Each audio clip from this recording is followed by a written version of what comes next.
5 questions you've always wanted to ask a digital nomad lifestyle guy.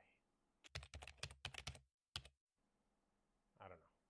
I think counting countries is similar to counting the number of sexual partners you've been with. After you've been with 30 or 40, does it really matter anymore? So a lot. Freedom, man.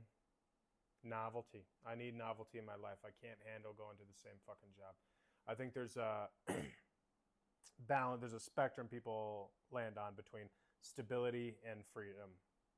And a lot of people really need a bunch of stability. I'm definitely much more on the side of like, I can sacrifice a lot of stability for freedom. I really need, freedom's more important to me than stability.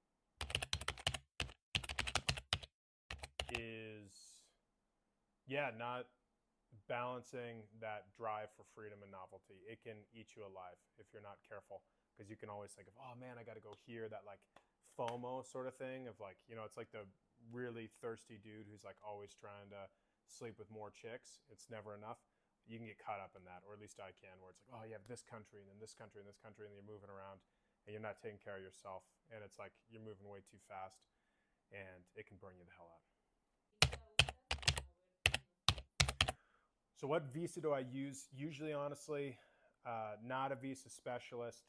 Don't know the regulations around visas, so I would check with your embassy or locals about that. I don't want to get any tax trouble.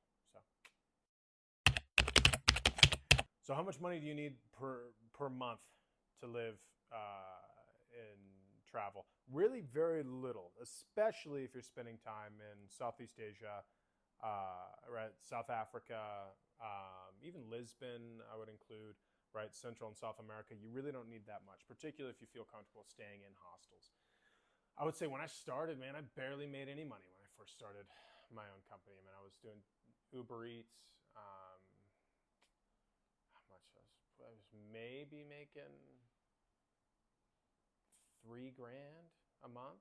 So, I mean, as a U.S., right, like $3,000 U.S. As a U.S. citizen, I'm speaking, of course, right, not speaking on everybody, but as a U.S. citizen, right, I mean, it's pretty easy to make $3,000 a month for most people anyway. So you don't need too much. And I think you could actually even get by on less than that. You could probably squeak by on like $2,500 a month if you found a pretty affordable country. So this has been Lauren at Digital Nomad Lifestyle with the questions you've always wanted to ask a professional homeless guy. Write your questions below, man, to get them answered.